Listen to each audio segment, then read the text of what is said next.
My name is Tiago, and I'll be your host. I want to spend a few minutes here and just give a little bit of background context because I know you're all coming from many different places with very different kinds of pre-existing knowledge about what we're doing here. I have a business teaching online courses mostly about personal productivity, how people can be more effective at work, how they can reach their goals, how they can improve their learning, that kind of thing. And a few years ago, I started getting really interested in personal growth. And the reason was I saw that my clients, my customers, um, what was holding them back was not some missing piece of knowledge, was not some missing technique or some software program. It was something very deep. It was something in their psychology, some kind of psychological or emotional block that often came from their past. And until they resolved that, until they at least were aware of it, that all their other efforts weren't really that effective. One of the programs that I took was a weekend course called Tide Turners about a year and a half, 2 years ago, run by Joe Hudson and a couple of co-facilitators. Really had a remarkable experience. And then about a little over a year later, which was this past summer, I decided to continue that work and do the full week program, which is called Groundbreakers. And there had what I would describe as a life-changing experience, the impact of which I'm still feeling and still sort of sorting through. And actually, if anyone has links to my posts on those two experiences, Tide Turners and Groundbreakers, if you could drop that in the chat, I would appreciate it for anyone who hasn't seen those.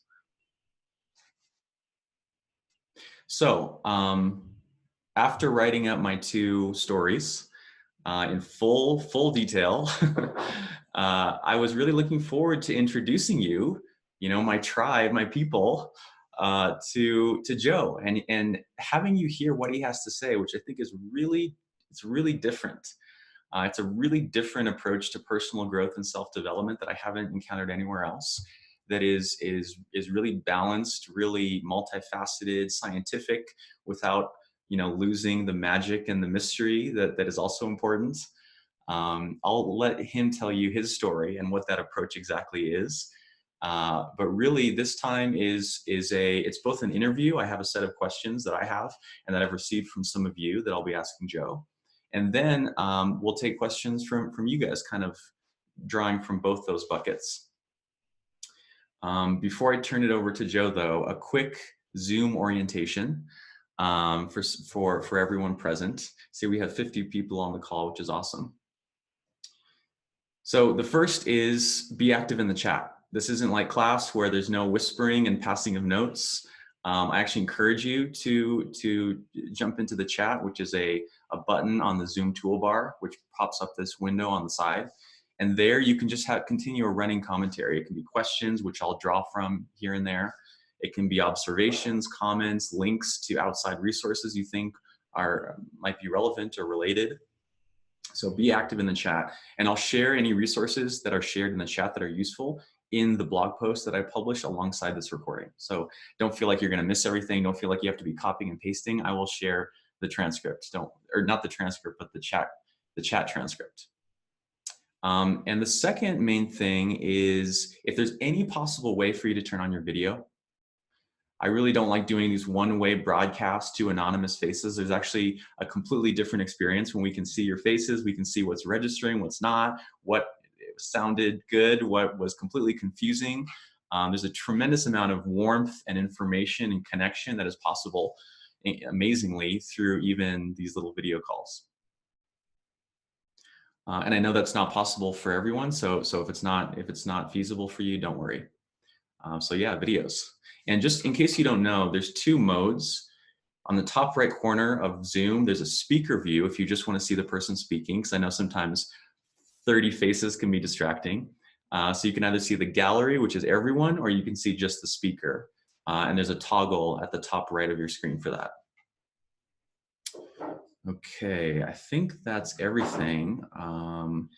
Actually, one more comment. At some point, we may ask you to raise your hand. And when I say raise your hand, I don't mean on the screen because there's too many there's too many videos, there's actually a raise hand button. So if you click participants, the participants button on the toolbar, a window will pop up, and at the bottom of that window, there's a raise hand button. So if that becomes necessary and we want to take questions via audio live, then that's how we're going to do that. Okay. Yes, and there will be a full recording, maybe slightly edited to remove the beginning and the end, that I'll post probably, as long as it's okay with Joe, on my blog and on YouTube is my typical process. Okay, logistics out of the way, necessary evil, let's get down to it. Joe, I'm gonna ask you to start off, like we talked about, giving a bit more context now on your side over who you are. Who is this guy talking to us about self-development? How did you come to personal development work, and what's been your experience with it? And just be sure to unmute yourself. There we go. Wow, two different questions. Who am I and how did I get here? What am I is a great question with no answer that can be described in words. So I'm going to avoid that one and let everybody discover that for themselves. How did I get here? I got here, I'm going to blame my wife mostly for me being here. I was always interested since in a young age in exploration of self. I remember I got in trouble at CCD, which is like catechism. It's what the Catholics do to like make sure you're spiritually ready at whatever it is, 13 years old. And I remember memorizing all the stories of Jesus and getting in trouble for correcting the CCD teachers. So it's always been a fascination. But it was always an intellectual fascination. It was always like trying to understand it mentally. And my wife, one of her requirements for us getting married was to do a 10-day meditation retreat. And I thought to myself, 10 days of silence, that sounds like a challenge. And I had no idea that the silence was the easy bit. But anyways, during that time period, on like day 3 or 4 of this retreat, I had this experience of oneness. There's lots of words for it, samadhi. It lasted exactly 8 seconds. It was like getting addicted to crack. And I, unfortunately, with a lot of misery, spent 15 years or so just driving after trying to get that experience back, not realizing that it was always there. And but the benefit of that was that I just went anywhere I could to try to experience that thing again. And so I think at one point I was keeping a list of every modality I tried, everything that I had tried, from psychology, EMDR, Hoffman process, like just thousands of tools that I could find, or hundreds, dozens. It ended up with me sitting in a room for 7 years, looking at a tree, reading non-dual teachers.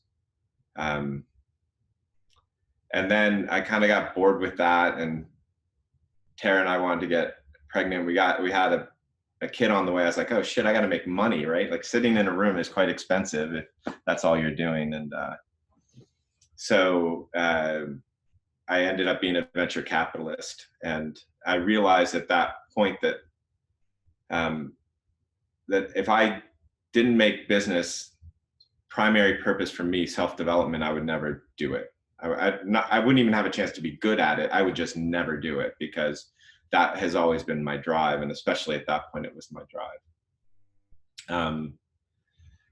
So I started looking for tools that I could use in business that would also help me understand myself and help others understand themselves. And I found out that those tools were just generally better tools in business, at least when I was using them, because I had passion. And somewhere in there, I'd say like 3 years into that, the search ended. I was no longer looking anymore. That question, what am I, ceased to exist in my head. It was that question, what am I, was like in my head 20 times a day on average for like 7 years. It was just always coming up. And and that ended. And at that point I got really lucky. Like I got somewhat unlucky with the crack. I got really lucky at that moment, because I remember the moment I was going to the bathroom at a meditation retreat, and I had the recognition that I was the urinal, among other things. I was everything, and but I remember specifically it was the urinal. And then almost immediately after, I had this thought that came to me, which is that it's more than a thought, but it came to me, and it was like, this is never done, you know.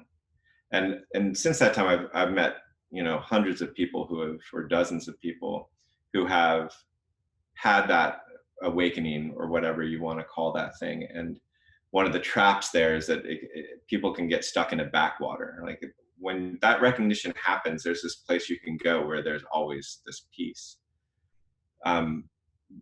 But it's also a kind of a zoning out of life, and eventually there's some natural thing that comes back down and pulls you into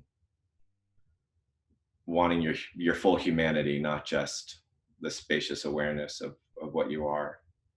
And then I was really fortunate. I met this guy named Case, who's unfortunately passed away, and he had a whole unique set of tools that was pretty amazing. But it was about how relationship works, and connection through relationship. And it was amazing work, and I got involved in it, and we did business together. And then Case passed, unfortunately, at his first silent meditation retreat, which was funny. His friend called me up and said, I told you the silence was going to kill him, because he loved talking. Case did. And anyhow, and so then that started a whole nother journey. When Case died, he had this capacity to sit down with somebody, and within like an hour or so, he could shift a major perspective of their life. And as he was fighting his cancer, he lived with us. So I got to really feel that, and see how he did that, and learn how to do that. And then I went around the world finding other people who could do that kind of work, and see what they all had in common. And that's what got me into the teaching process. I was getting bored with venture capitalism. I'd found in that like my best leverage for a good investment was the perspective of the leaders, the perspective of the leadership teams. And so I started coaching some of them, and then they would recommend other people. And so then I was being asked to teach, and then I thought, oh, this thing, I'll teach this thing. How do you have a conversation that actually allows for transformation?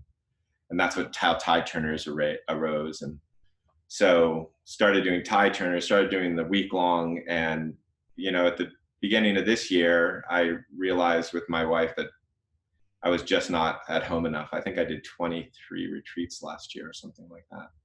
And so we've stopped all that. Unfortunately, there's no tide turners or groundbreakers anymore. And now I'm just coaching 12 leaders, and that's all I'm doing with a kind of a year-long program. And that's all that I do. So that's my journey. Perfect. So much to unpack there, but I have a feeling strands of that story will be pulled into some of the other questions. So what I want to ask you next is, let's define terms a little bit, because again, people are coming from so many different backgrounds. And also I've been noticing we use so many words interchangeably: self-development, personal growth, inner work, the work. There's like 50 different terms that all have different overlapping. So we seem to be kind of using the one self-development or personal development. Could you define that? What does that term mean to you? Yeah, first I'll say that the reason that there's so many words about it is because as soon as the word gets formed, right, self-realization, unity with God, somebody starts defining themselves that way, right? Like it was like just take it to like Christian, right? And it's like first it's like Christian, and it's like this thing that you're trying to use to describe. And then all of a sudden it becomes some self-definition. And then some guy's like, I'm doing this because I'm a Christian, or I'm doing this because of self-development. And it's ignorance. And then people immediately have this bias towards that word. So if you kind of look at the evolution of it, the words are constantly changing because people who are trying to teach it are constantly trying to create a word that will not have all that bias attached to it. And generally, I'll just say that for me, all of them are the same thing: self-development, spiritual path, inner search, understanding yourself, self-realization, unity with God, all the same thing. So use whatever word doesn't trigger you when you're listening to me. And what it means is understanding yourself. And it's weird because it feels developmental, but it is and it isn't. The reason I would say to describe it particularly, if you look at, let's use Michael Beckworth's way of thinking about development. The first place that we find ourselves is a victim, which is where things are being done to us. And then we find ourselves to be a manifester. Probably most people in this call find themselves to be a manifester, where they're doing things. And then there's the movement into channel, which is where things are being done through us. And then there's a movement into being, which is, it is us. And if you take those steps as a, for instance, the last three, you don't get you can't really get past manifester if you think that you are doing it. So self-development indicates that you, a structure, are doing the development, and that is a major roadblock. Shoulds, trying, effort, major roadblock to moving down the developmental path. So if you get past the manifester teachings, like the Tony Robbins or the landmarks, which are great teachings in their own right, everyone has a shortcoming, like every teaching. But if you get past that, the will, the idea, the common idea of will, the trying, the shoulds, they just need to be dropped. So that's why it starts getting described as self-realization. So in short, I'll just call it understanding yourself. That's all it is. Who did you say that framework came from? That's Michael Beckworth. He's a Christian minister who runs a church called Agape, I think, in Los Angeles. Oh yeah, totally. If someone could find the link to his site and drop it in the chat, I'd appreciate it. This is a collaborative exercise here. And could you just clarify, since we're kind of a manifester heavy group, what is the difference between manifest and channel exactly?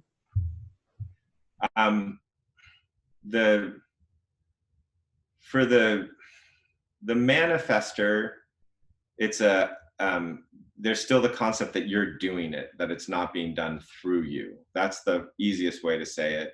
The thing that you have to drop, or the thing that gets dropped, because you don't have to do it, the thing that gets dropped in that is blame for yourself, right? So you see artists, a lot of artists, when they're channeling their stuff, they have to take some sort of drug that drops their self-judgment. So to get to channel, like the blame for yourself, that critical voice in your head has to be far quieter in that level of development. But there's something to be said about frameworks in general. So that's a framework. I assume we're going to talk about lots of frameworks. And frameworks are great, and they're also traps. They're both. It's like they're a map, but they're not actually the terrain. And one of the things about self-development is that the path itself is like a spiral going up and to the right. Yeah. And at the top of each spiral, say that's daddy issues. And at the bottom is like mom issues. And then the side is like issues with authority, and so all of our paths are both circular and linear. So just because you've moved into manifester, or you've moved into channel, and then you get home with your parents, for instance, or work, or wherever your thing is, maybe you're still in victim there.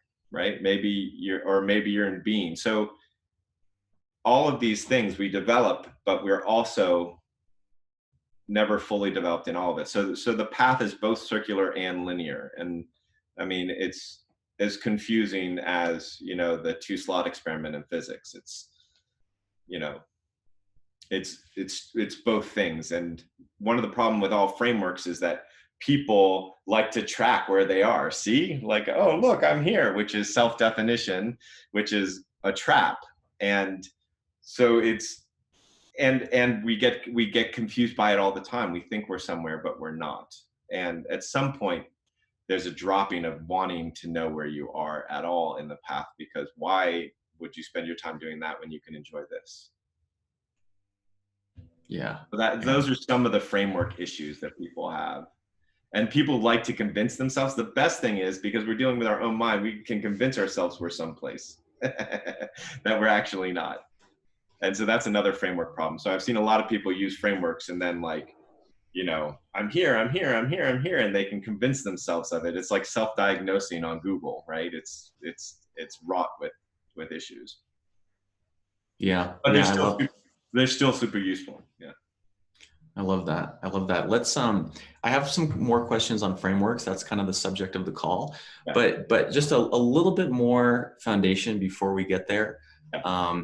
I really am looking forward to this question because I think it's hardly ever talked about.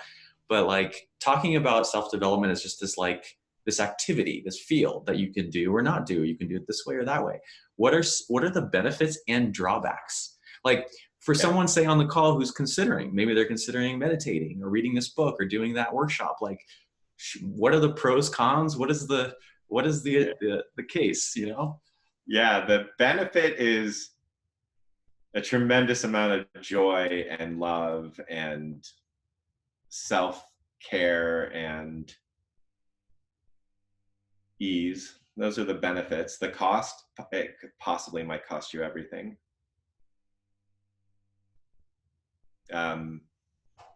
Downside, one of the downsides that I think is very seldom talked about is that, everybody here on the call has some specialty, and when they started their specialty, they weren't as sensitive to the subject as they are now, right? Like if you do copy editing, you become really sensitive to words and how they're used, and you read things differently. If you have made an album, you listen to albums differently. You can't not. It's the same thing with this. You become very, very sensitive, which can be painful as shit. I remember an experience I had where I was just like, I was so bothered by an inane conversation, like, so how fast were you going to Los Angeles? I was going about 65 miles. Like, it would just drive me crazy. And the more work I was doing, the more these conversations were driving me crazy. And I realized, eventually I realized I'm avoiding some emotional things. So it was this awkward month where I was like, people were having conversations about like Frosty Freeze, and I was crying because I was like feeling the sadness in me that had nothing to do with them or their conversation. It was about my own judgment.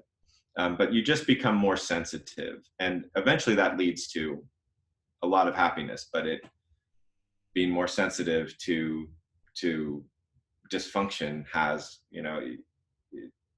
there's moments where you really have to lean into and embrace that intensity. Say more about the potential of losing everything. What does losing everything look like? Yeah, oftentimes there's self-development or awakening or whatever is considered a death. That's often the metaphor is a death.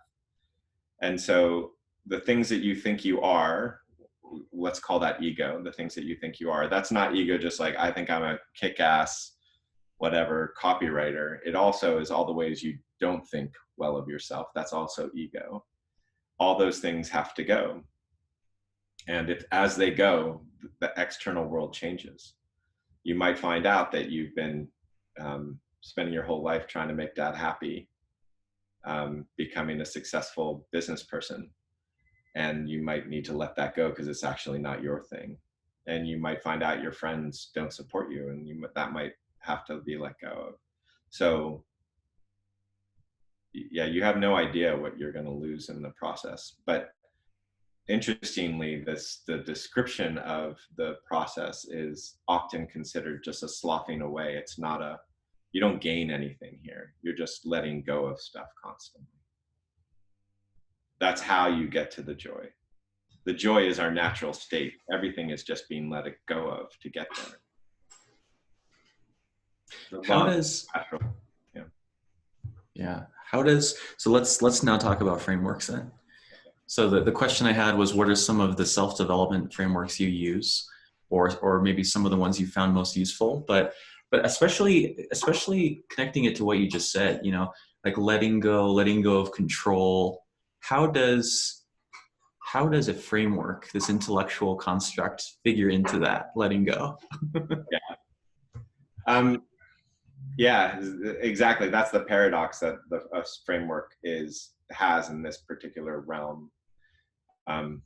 You know, it's the model, it's not the reality. And I think, I mean, before I speak to, there's something about, I think with all frameworks, um, all teachings and anything I say cannot actually describe the thing, right? Because neurologically speaking, there's an intellectual component of us, and then there's other components of us that we can't use intellect for. The easiest way, the most vivid way to describe this, the most offensive way potentially to describe this, is that we don't have intellectualization.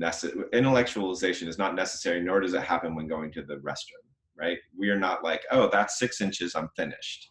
We don't measure. We just know when it's time, and we know when it's finished, and there's no intellectualization that's necessary.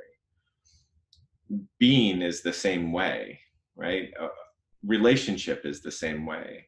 My mirror neurons work. I can feel you and have empathy for you without any intellectualization of it at all. And so, um, anything that we do intellectually, not that intellectually is bad.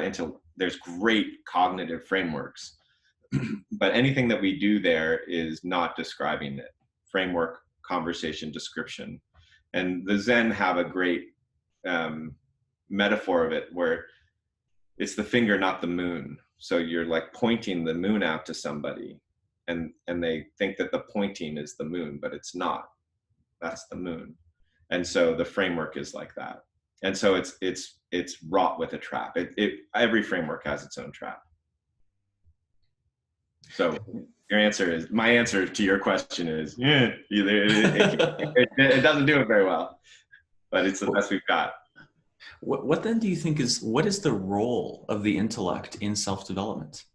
Like, is it just the first stepping stone? Is it something to fall back on for smart people where that's their comfort zone? Is it a way to avoid some of the too mystic, too metaphysical? Like, I'm just brainstorming here, but I know this is an intellectual group. Like, how should we place our intellect within this realm? The intellect is a beautiful, amazing part of life, and it's no different than anything else. So the system is a system. This is a component that we're arbitrarily making a framework and calling it intellect. So even in the calling of it an intellect is a framework that's just helping us out in it. But a cognitive framework, that there's a couple great cognitive frameworks, people can put the links up. A great audiobook is called Cosmic Consciousness by Ken Wilber. He's got a great framework. Spiral Dynamics, that's a great framework. Terry O'Fallon's Stages, great frameworks for cognitive development. The way I would describe it is that the way you can measure your own cognitive development, and as far as self-development goes, not as far as capacity to do math, right? But is that you don't believe any of your thoughts, and the sense of self becomes universal. Those are the ways you can measure. And so I'll give you a framework, the easy framework that I put together for this, which is cognitively, we have a sense of self, a sense of time, and a sense of of context. And in all of those cases, they grow and then they implode on themselves if you're tracking them, right? So as a little kid, you have a sense of self, and the sense of self is such that it's, what do you want for Christmas, Joey? I want a G.I. Joe with a Kung Fu grip. What does mom want for Christmas? I want a G.I. Joe she wants a G.I. Joe with a Kung Fu grip. What does dad want? G.I. Joe Kung Fu grip. They get a little bit older, and then it's, I want a G.I. Joe with a Kung Fu grip. Mom wants a Porsche, and dad wants a new tie, whatever that is, right? That sense of self starts to grow. And that sense of self then moves into family. Then that sense of self moves into tribe, nation. Then that sense of self moves into humanity. Then that sense of self moves into our whole ecosystem. And then the sense of self moves into everything. Right? That's that moment of implosion. And so you can track people's development in this arena through how they identify. I'm an American, or I'm a human, or I am nature, right? Like that's how that can move. It's the same with the sense of time. Little kids, they get excited about a birthday, but not if it's a month away, because they don't know a month. An American has a time frame on average of about 4 years, right? That's why we could do all those crazy loans in 2009, because though we understand there's 10 years out, we don't actually understand that there's 10 years out. And then there's 7 generations. And then the sense of time, infinity stops becoming a length of time, but the depth of a moment. And the sense of time collapses in on itself. And the same with context. It's, if it starts off this or this, and then it's this and or this, and then it's if then this, and then it's under these circumstances, yes, and under these circumstances, no, and then it's context aware, and then truth becomes dependent on its usefulness, and then there becomes one truth. So dependent on its usefulness would be something like, do you have free will? At some point, it's very useful to think I have free will because I'm trying to learn manifester. And at some point, there's a recognition that every single thought you've had, you couldn't control, and it's all been a gift. And that's very useful when you're saying moving into being. And so every epiphany that we have, every moment of like, aha, I got it, that's a rut just waiting to happen. Yeah, so it's like every epiphany is a rut. And understanding that is part of that developmental framework as well. So that's the way to look at the cognitive that's useful. The tool of cognitive in the spiritual development place, it's useful both to understand and to deconstruct. And deconstruction is the best use of the intellect, is to see through everything so that you can move into what's beyond what we can see. Could you say those three cognitive development frameworks that you mentioned one more time? Absolutely. Ken Wilber has one called Cosmic Consciousness. Terry O'Fallon has one called Stages. Spiral Dynamics is another one. Yeah. And I will also say, if you are intellectually driven, this is probably where you want to go and read, and it'll be the least useful place for you to go. I love that. I love it. Yeah. So if for an intellectually, let's do the opposite. If for an intellectually driven person, where is the place they're least likely to even think about or consider that would be most helpful? Yeah. It's different per person, but emotional is probably the best.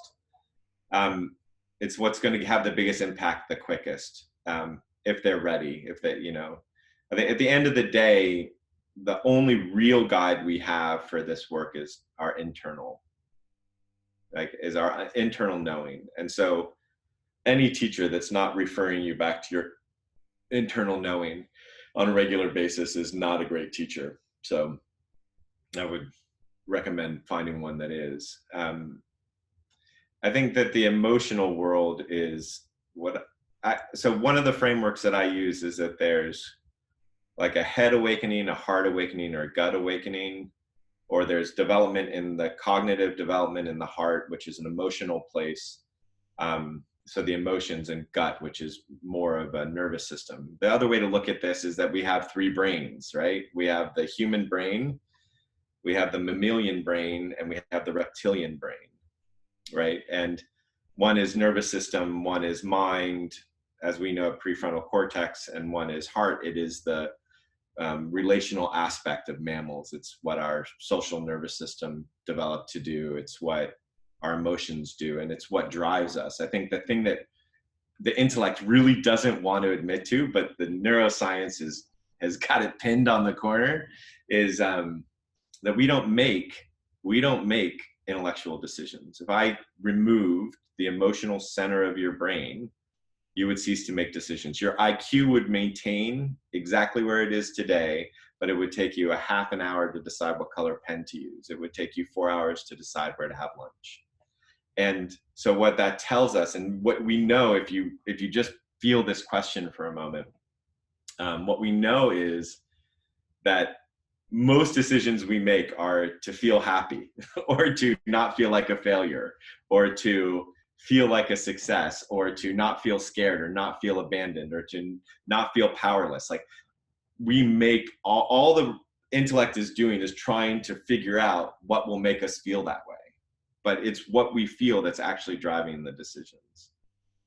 And it's so cool because there's all these intellect cognitive frameworks, because people who are developing cognitively, they're like, oh, cool framework. People who are doing emotional stuff, like, very few frameworks are out there for the emotional work. There's like very little out there. The best that I know is Lowen.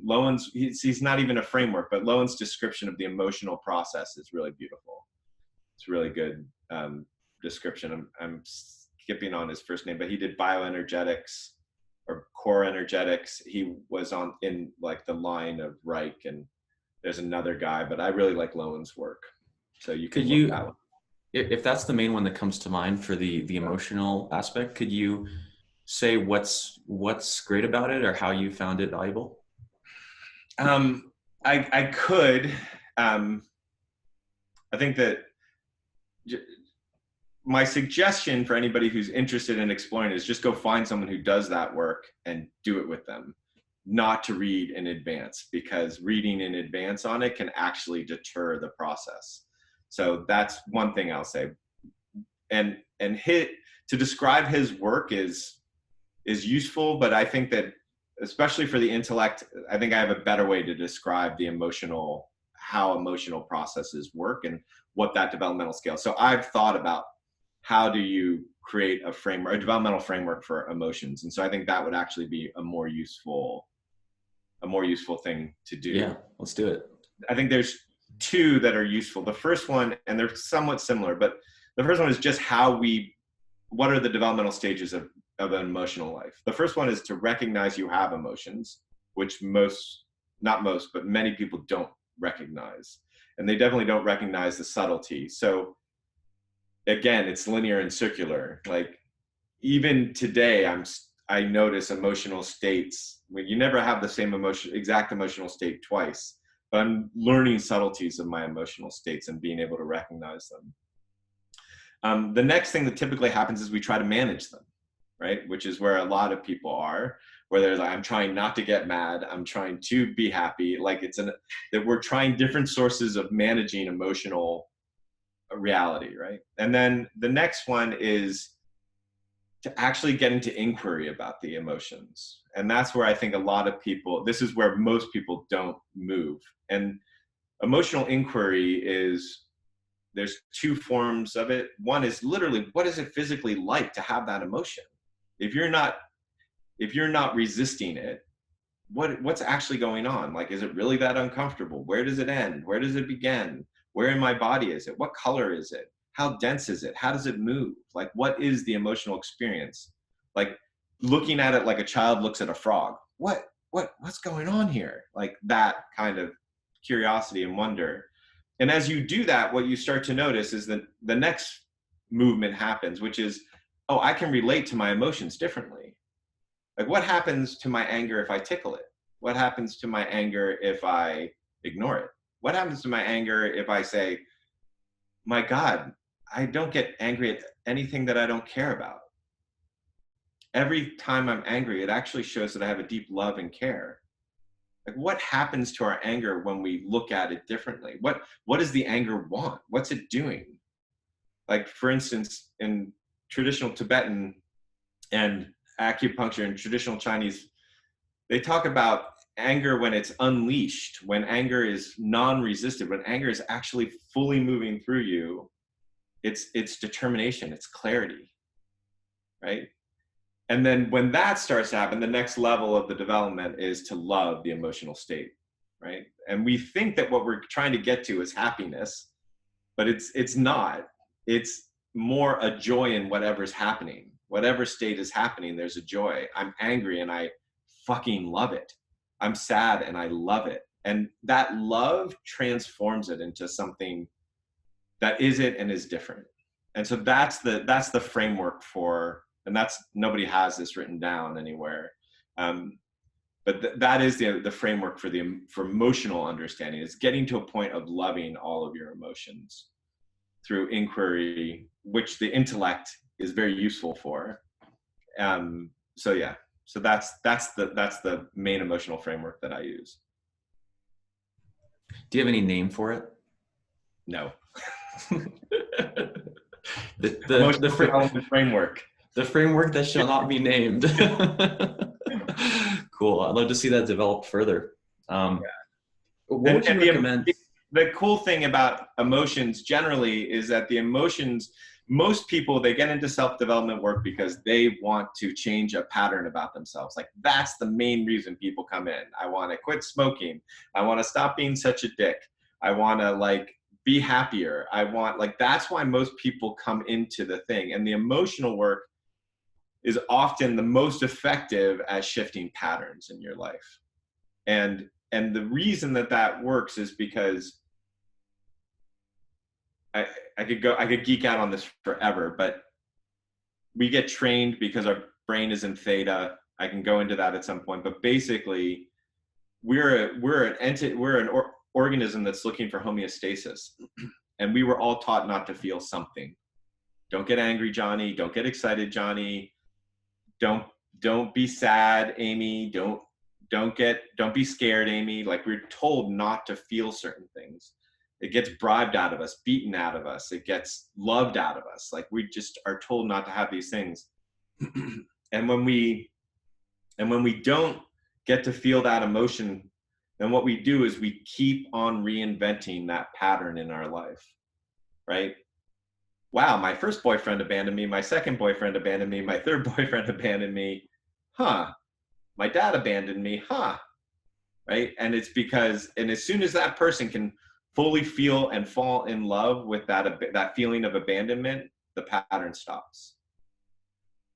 Right? And it's like, that's a majority of my work. A majority of my work is, and when I'm working with people, is finding the pattern and feeling the emotion underneath that unlocks the pattern, and loving the emotion underneath. I don't want to feel out of control like I did with my crazy ass mom. And then they're, like, perpetually feeling out of control in their life. You know, I don't want to lose everything. And so they're perpetually finding ways to lose things. Like, it's just, that's how it works. And so the emotional work is really great for taking away patterns in life. I'm seeing a lot of, there's a ton of really interesting books, courses, different things in the comments, and mention of, like, a curriculum. And I kind of want to, like, drawing on my own experience, I want to ask you, so for me, I definitely entered through the intellectual, and I read just stacks of books. Yeah. You know, like the neuroscience of emotion, how emotions are made, all this stuff. And I thought I understood it so well until I started doing experiential stuff. Yeah. And the experiential was just like, I know nothing. I truly know nothing. This is kind of how the conversation around this call started way back when. But if someone wanted to enter into experiences, whether those are classes, workshops, self-guided things in the forest, like whatever it is, and I know this is a hard one. You've already told me it's a hard thing to do, but what can you tell people about these sort of guided experiences? Like, is there any that you recommend? Any sequencing? Any way to think about it? Bioenergetics, core energetics, the people who are doing that work today, they're few and far between, but they're great. And that's where I would go for the emotional release. The thing about all teachings is that generally, if you go to a meditation teacher, they're going to be like, it's not, the job isn't to express your emotions. And if you go to a bioenergetics teacher, they're like, fuck the intellect. That's worthless, right? Like, fuck meditation. That's just bypassing. So, and it's not out of any kind of malfeasance. Yeah. It's just out of their personal experience. They overcame their intellect. They did this thing. They've dedicated to it for 20 or 30 years. So my experience is that the whole thing, it's like pencils with rubber bands, and there's like the emotional, there's the nervous system, and there's the intellectual. There's the body as well, which is slightly different. And you can push one as high as you want to go, but the rest of it, the gravity of the rest of it is going to keep it until it moves up. And it creates tension when one is out of whack. And so I haven't been able to find anybody who's, outside of what we were doing, that is really looking at all the aspects of the development. The emotional aspect, like you got to do the week long. We spent time on the emotion, we spent time on the deconstruction and the inquiry, we did nervous system stuff, and then we did it in this container of love, which is also incredibly critical. And so right now in the world, there isn't a lot of this stuff out there. And so if you're going to make the most out of your journey, balance it. Go find that great meditation teacher and the emotional work.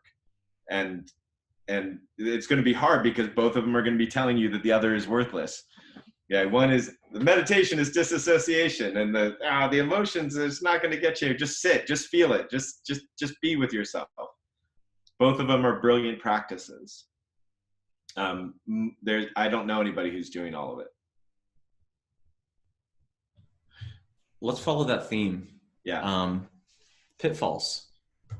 Like, what is when people enter this world, it sort of can be like a Disneyland. Yeah. A Disneyland of self-development. It's like, oh my gosh, there's so many things. Yeah. What is the pitfalls they fall into? Any risks? Anything that they should just keep in mind? Like, if you're advising someone who is entering this world, what do you tell them? You're never done. Looking for being done is going to be detrimental. Trying shoulds, wanting to get ahead, all that stuff really actually slows you down. So let go of that. Blame for anybody or anything is not useful. There's a couple other things that are really useful to know. What happens is that we learn something. So typically people on the path, particularly early on, certain things happen where they say, I felt like I was making so much progress, but now I nothing's changed, right? That's one. And the other one is like, well, let's just take that one for a second. That's just how we learn. We pendulate, yeah?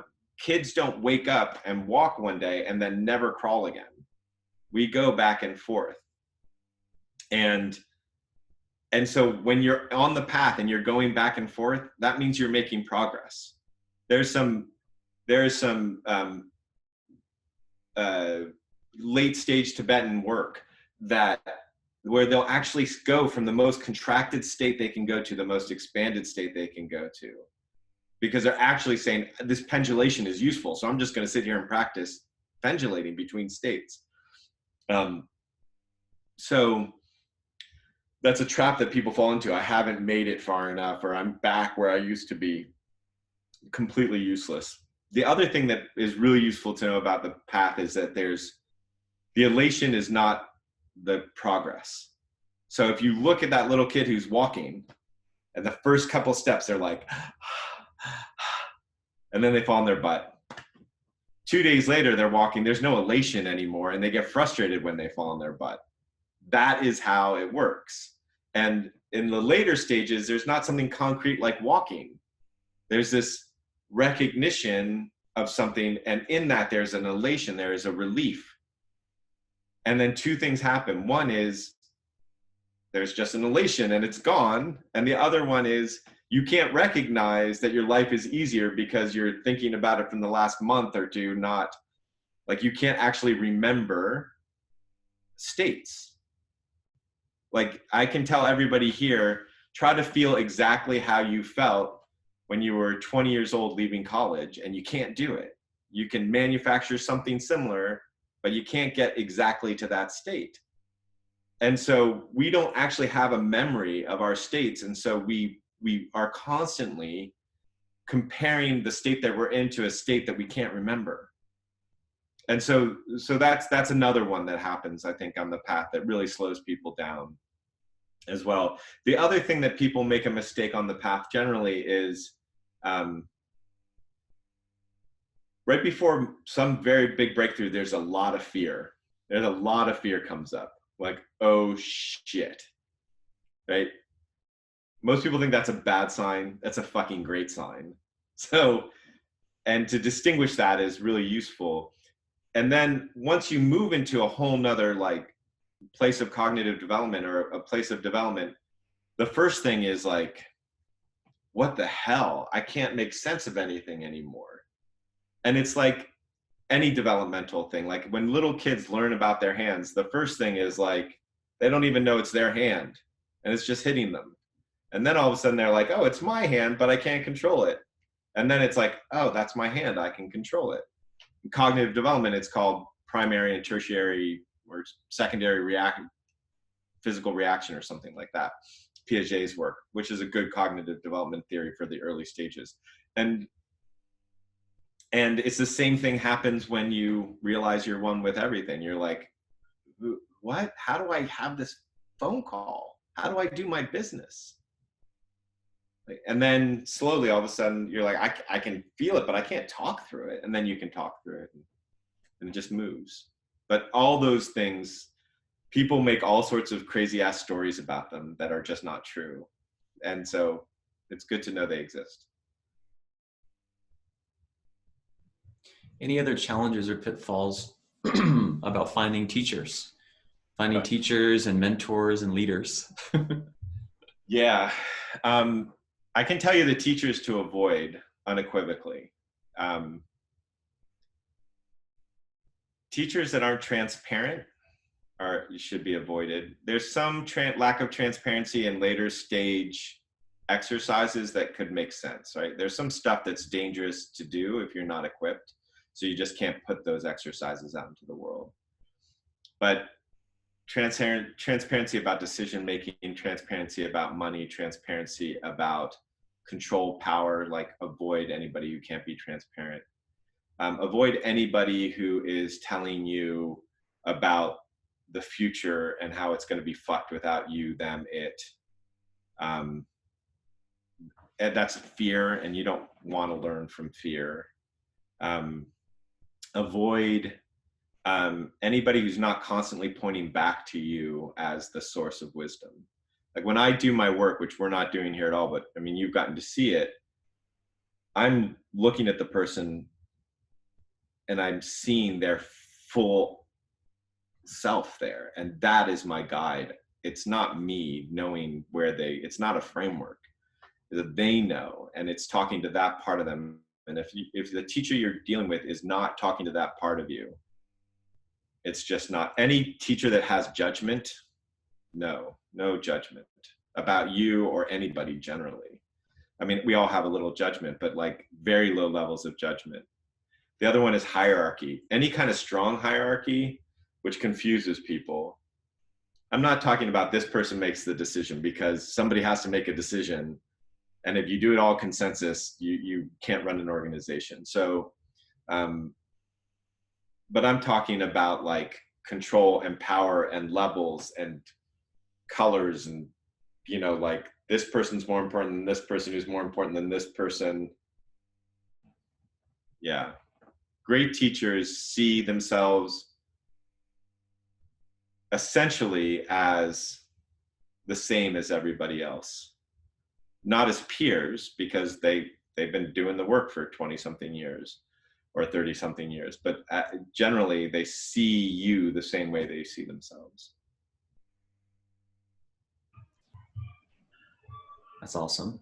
And I want to give people some time to ask some questions live, but just one more question for me, which is, how does this work in business? How in the world do you walk into a corporation and talk about this stuff? And what does your work look like? And then I'll open it up for questions. I'm about to do it. I'm sitting in a hotel in San Francisco, and I'm about to go into a company and work with their team. I don't mention any of this shit. I'm like, what's the business problem? How do we fix it? And then I use these tools to fix it. And then those tools are used and it helps people develop. I don't, you meet people where they are, not where you want them to be. So if the tools that I bring to somebody can't help them with the problems they're having today, they're useless. So that's how I do it. So for instance, I was talking to a company yesterday that I'm going to go into in a little while, couple, 3 weeks. And their whole thing was sales and internal communication. So I will give them tools for sales and internal communication. And inside of those tools will be learning. I can't believe I'm admitting to this. Inside of those tools will be the seeds of learning to unconditionally love yourself. Because the truth is that you can't really communicate well unless you can love yourself, because you're going to be laden with judgment and agenda and partiality and no curiosity. And sales is the same way. A good relationship, good questions makes for great sales. Like I teach something that basically is teaching people how to do unconditional love, and it'll generally increase sales by like 30 or 40% inside of an organization that uses it. But I don't really tell them it's unconditional love. Yeah. I love that. I've seen if the they same ask, thing. I'll tell them, but I don't frame it that way. I think that's one of the most remarkable things in this world is the impacts, the practical impacts. It's like you go over here to work on yourself, and then you come back, and it's just something has shifted. It's like the environment has shifted, and what before was difficult or impossible just flows. Yeah. Every time. So I'm working with like leaders of Fortune 500, CEOs of Fortune 500 companies, folks like that. And they'll have a recognition about, I'm trying to, let's make it real, for example. A recognition that they were, as a kid, they were forced to be completely self-reliant. And in that is an emotional state of abandonment. And in that creates this way of working that puts everybody in a way of not trusting each other, because there's no trust from the top. And that thing clicks in the leader, and all of a sudden you just watch throughout the whole company this new level of trust opening up and a new way of managing. One click in the, it's amazing to watch it. And all the rest doesn't take work once that one click happens. Yeah. Amazing. Yeah. So we have 30 minutes left. And what I'd like to do here is have you talk to Joe directly. So I'm going to ask you to raise your hand if you have a question. And I'm going to give you a little bit of guidance on how to do this to make best use of the time, which is often people give a ton of backstory and then ask the question, and we just don't have time for that. So what I'm going to ask you to do, if I ask you to unmute yourself, and you will have to unmute yourself, is to lead with the question and then let Joe ask you for any further information or background that he needs. Does that work for you, Joe? Do you have any other requests? Yeah. Avoid telling me your point of view in the question.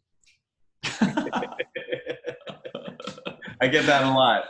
I think sportsmanship should be blah, blah, blah, blah, blah, blah, blah. What do you think? Yeah. That's not a Awesome. question. If you don't Yeah. have a question, don't ask. Yeah. Love it. Okay, let's start with Janice. So Janice, if you can have your video on, that really helps. But just unmute yourself and please ask your question. You're actually okay. Hi there. Actually, my boyfriend was actually using my account to listen in as well. So he actually had a question.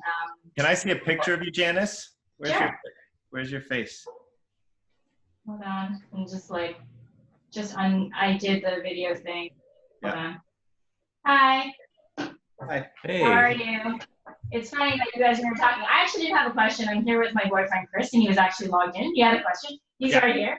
I will actually, maybe since I'm here and being put on the spot, I'll just ask the question right now. So you mentioned that you couldn't believe that you were saying this, but it was like unconditional love. Like, where is that concept coming from, and why do you think it's not more acceptable within corporate culture, even though we know that that works? Barriers to entry. Mm-hmm. Like, I want it to be one click. Okay. You meet people where they are. Yeah, there's no,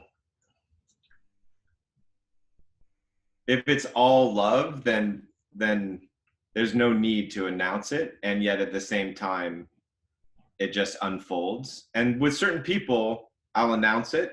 If they ask, I'll announce it. But in general, I'm meeting them where they are. It's the same principle that you use in business. Right. Like, you meet the customer where they're at, not where you want them to be. Got it. So just where they're kind of that level of awareness where they're at. Exactly. It's like, the humanity didn't say, you know what I want to sit like this, like for 6 hours a day. But they did want a device that helped them communicate better. And so they bought their phones and they did this thing. And it's like, in business, you meet people where they are. And it's the same thing in coaching or in doing the work with people. Okay. Yeah. Awesome. Thank you. And I'm going to turn it over to Chris. I think he has a question. Do you have a question? You don't want to be on video. No, I don't mind. Is that cool? Do you have a moment? Yeah, go for it. So I've had the fortune of being brought into the world by my parents, who had presented the spectrum of self-help, awareness, and wellness. And I'm really familiar with all attributes of the space and continue to be curious and wonder more. What I was hoping I might be able to show to friends or explain to other people who are at various paths along that journey. Do you know of a website or a visual of something that aggregates and visually communicates all of the puzzle pieces of this wellness ecosystem? There's like 5 or 6 people trying it. I know, because when I was doing venture, those business plans would come to me all the time. So I know that there's lots of folks trying it. I think there's a guy named Jeff Genung, Genung. I think he's trying it. I haven't seen anybody do it in a way that I found useful. Sure. But I know that there are people out there talking about trying to give you a path to all of it. And some people who are even trying to give you an assessment to tell you which of them you should use. Yeah, because it would be interesting, because the different aspects tap into different areas of potential, I guess. And I would just think it'd be nice to, here's how it all connects together. Maybe here's a nice starting place, or here's a path. But okay, cool. Thank you. The dilemma is that there's like your personality determines somewhere where you should enter, but also where you are determines. And so there's like, it gets complicated the same way like Ayurvedic medicine is complicated. Is if you're doing a holistic approach like that, there's a lot of factors that come into it. It's like what stage you are on the journey, who you are, what part are you coming from, a body learning place, a visual learning place, or an audio learning place. Like, all of those things will affect the best teaching for you. Cool. Thank you. You're welcome.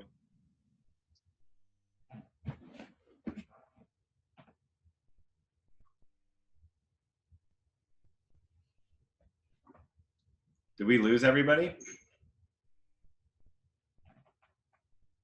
Tiago, you're muted. Oh, sorry, I was muted. I was just talking to myself right then.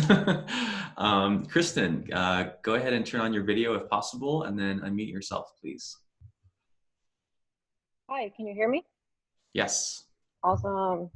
Joe, thank you so much for this awesome chat. This has been really, like, it's been amazing. So my question is about what you think about near term, midterm, like future culture, societal trends with more and more people talking about self-development, self-love, oneness, moving into these like phases of being, things like that. Just where you see humanity going as a collective, I guess, is my question, which is kind of a weird one and big one, but if you have any thoughts on that. I have my opinion, and it is completely worthless, but I'll give it to you. Yeah, I'm just curious. I feel like there's a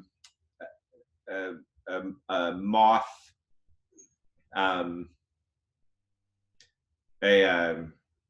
caterpillar turning into a butterfly. Most of its cells are interested in consumption.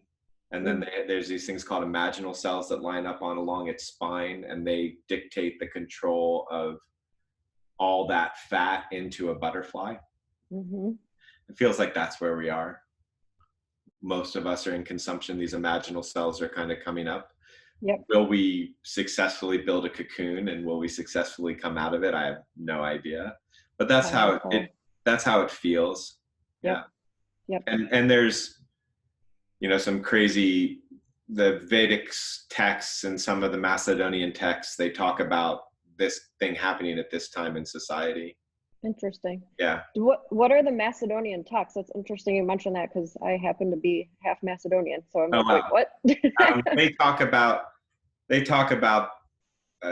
like they have a calendar that's similar kind of to the Mayan, where they're tracking the precession, which is anyway, they talk about a spiritual age and an animal age, and I think the Vedics talk about it as a golden age.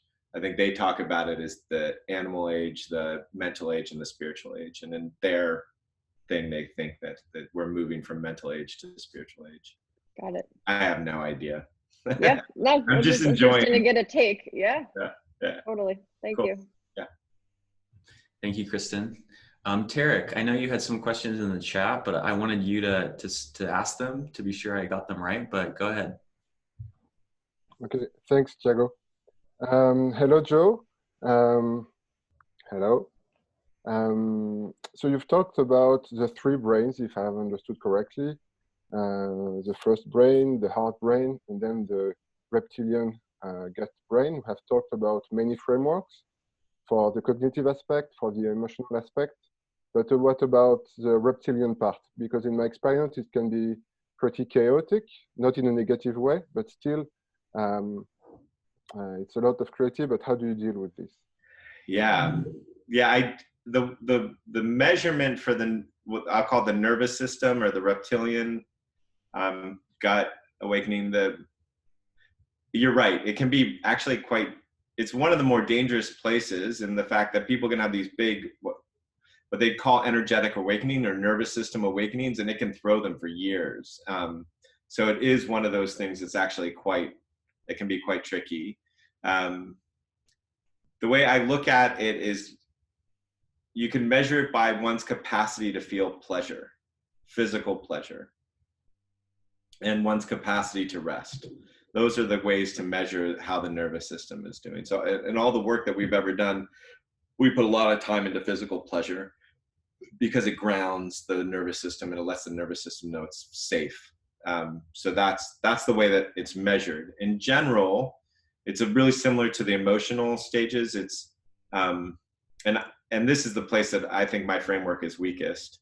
But generally, there's just the awareness that you're having a nervous system state, and to know what that is. That's, a lot of people don't know it, or they only know it when it's super, like when they're completely out of their nervous system.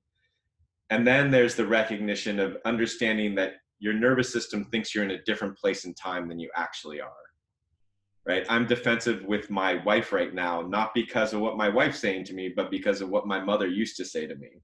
I am reactive to the big loud sound, and I'm now on the floor in a cafe, not because I'm in a cafe in San Francisco, but because I was in Iraq, right? That's the kind of the PTSD of the nervous system, complex PTSD or normal PTSD. So then there's the recognition of that. Then there's the management of it, where you're actually learning to manage the nervous system. And then there's the movement to enjoy all the nervous system experiences that are happening and take pleasure from all of them, which in themselves transforms them. Meditation, certain forms of meditation, particularly body-oriented meditation, does amazing things for the nervous system, but they can also launch the nervous system from time to time, like just like people can have these huge bursts of energy that they can't sleep for weeks and stuff like that. So I just highly recommend things like certain forms of craniosacral, Tibetan craniosacral, massage, walks, but mostly just pleasure. Like, what is it like to sit down for 10 minutes and enjoy the shit out of your breath? Like, breath can be so enjoyable. What is it like? Why don't we just go like, oh, instead of watching TV, I'm just gonna like enjoy being alive, enjoy breath, enjoy, like, in this moment, if everybody on the call puts all their attention to their right hand, like, what's not pleasurable about that? Like, it's electric, it's alive, it's like,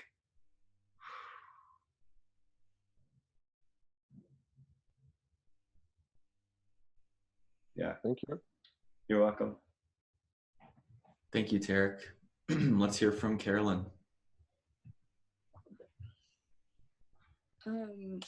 Wow, my question is actually going to be, feels like you started answering it just now, which I was already thinking of. How could we be sensitive to trauma, traumatized nervous systems in the context of organizational work? And so you mentioned craniosacral therapy and some other things we can do as people. I was just wondering if you could say any more about that. What do you mean by how do we be sensitive to it? Well, I think there's an epidemic of unresolved trauma, and we act that out as unconscious patterns, like you were saying earlier. So as to create safety or help, since we know that that exists in organizational work or in our work in general. Yeah, most of the emotional work that I talk about has some trauma aspects to it. Peter Levine's work in trauma is really good as well. I would say the best way to be sensitive to it is to heal your own and not worry about others. Most likely, oftentimes our trauma leaves us in fixing other people instead of fixing ourselves. And what I notice is it's a Buddhist thing. They talk about the most compassionate thing is to find your own awakening. The most compassionate thing you can do for others is find your own awakening. But my experience is that the more that I sift through my trauma, the more capacity I have to love everybody else's trauma. And that's what trauma actually means. It needs to be loved as is. It doesn't need to be fixed. If you go to somebody and say, I'm going to fix your trauma, you're basically telling them that they're fucked up. And that doesn't help. But if you can go to somebody and love their trauma, even if it's being taken out on you. So it's really common in my work that someone's just like totally projects that onto me and goes crazy on me. And I can be like, oh yeah, that's good anger. Let me hear more of it. Like, if you have that capacity, then trauma just naturally heals around you, because trauma was created in relationship. And so it can often be healed in relationship. And it's often healed by being loved when instead of having it be a source of shame, it becomes a source of love. Thank you, guys. You're welcome. Thank you, Carolyn. Mario, please. Hey, my question was, what was your view on journaling and tracking your experience through the personal development journey? Like, is it worthwhile? Because there's so much attention on living in the moment, but like, what are the potential benefits or pitfalls from tracking your personal journey? Do you enjoy it? Yes. Yeah, Well, I'd say so. That's great benefit. I don't know if you need any more than that. There's been some cool neurological research on ways of journaling, like journaling without thought, like you feel like you're channeling the journaling. And that can create a deep sense of connections or a deep way of feeling into the part of you that is settled and already whole and complete. And so I think that it can be an incredibly useful experience that way as well. But the most important thing is, like, even the idea that something could be more or less useful is less important than the idea of something could be more or less enjoyable. Like, if you're enjoying it, fantastic. If it challenges you from time to time, even better. You know, like if you're like in the journal and you're like, ah, that's great too, because then there's some friction that allows you to learn, love deeper. Yeah. Thank you. Thanks, Mario. Weston. Hey, Joe. I was wondering if you could speak a little bit about like going to various. Hey, hi. Good to see you. Yeah. Oh, goodness. What a surprise. Context, I took some of Joe's workshops and highly recommend. Was really amazing. Really grateful. Oh, I see we have some visitors. I was wondering if you could speak a little bit about like going to various workshops and then taking some practices home versus something like, you know, joining a monastery for a certain amount of time, or these kind of like longer, more intensive trainings or courses. You know, you do stuff. It seems like some other San Francisco base offers some like multi-year things. I'm just wondering if you could speak to, you know, is one really gonna end up working out for you or not? That's a good question. I think it depends on who you are and what's right for you. Going in deep for an extended period of time is almost always helpful, is my experience of it. If it's a great teaching, I would experiment with the teaching first and make sure it's something that actually resonates with you. I think that for sure. I think the question though is, what can you take home from either experience? And the most important thing is that there's some place along the journey where life is no different than a retreat. And so the real work is, it's often said the real work happens after the retreat is over. And so what can you do that brings whatever it is that you just learned and bring it into your life and not have it be forgotten? I think that's the most important bit.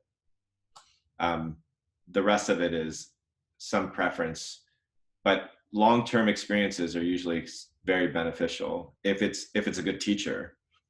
If it's a bad teacher, it could be detrimental. But if you find yourself there, then that's probably what you need for a while anyway. Great, thank you. Good to see you. Good to see you as well. Jeffrey, go ahead.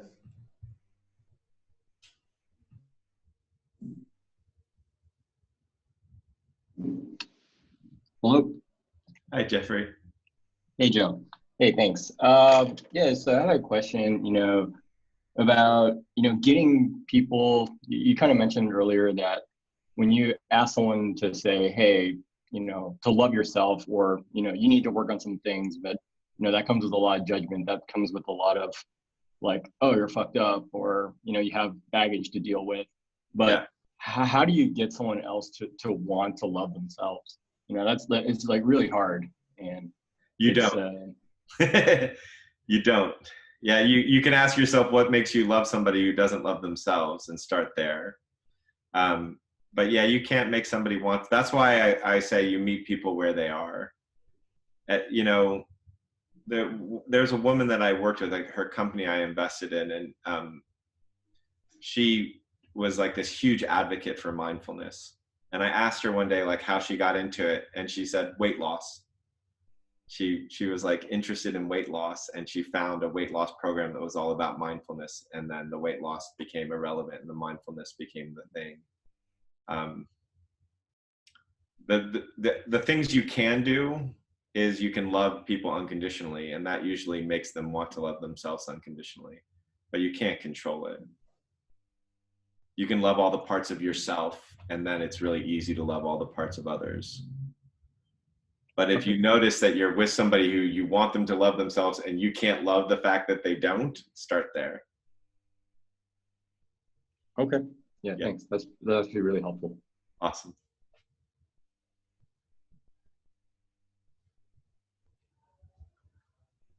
I don't see any other hands. Is there anyone else?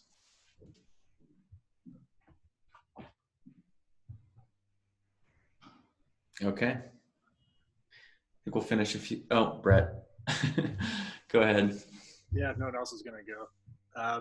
Yeah, Joe, I'm curious about your thoughts on, Hey, Brett. You had mentioned shamanic de-armoring at some point at our Groundbreakers, and I'm curious if you could opine on that a little bit. I haven't done it. Huh. Yeah, it was recommended by a friend. It's you know, it's hardcore. You know, you're sitting, from my understanding of it, you're sitting naked with 3 people stimulating yourself and moving emotions. So I haven't done it. I can't speak to the work. I know that the armoring idea came from Reich, and he talked about basically muscular armoring comes, particularly in the diaphragms, that comes from emotions that aren't being felt or completely lived. I know that when you start working on that armoring, your laugh changes, your cries change, your orgasms change, like your whole physicality changes. I don't know if they're doing a good job of actually de-armoring or not. And I don't know by any stretch if it's the best. My work in de-armoring was done just by doing 7 years of breath work, 7 years of breath work every week, where I would end up shaking and crying and moving, and my whole body became softer. My whole demeanor became softer through that work. What was the context of that work? Was there a particular type of practitioner that you were visiting, or was this just?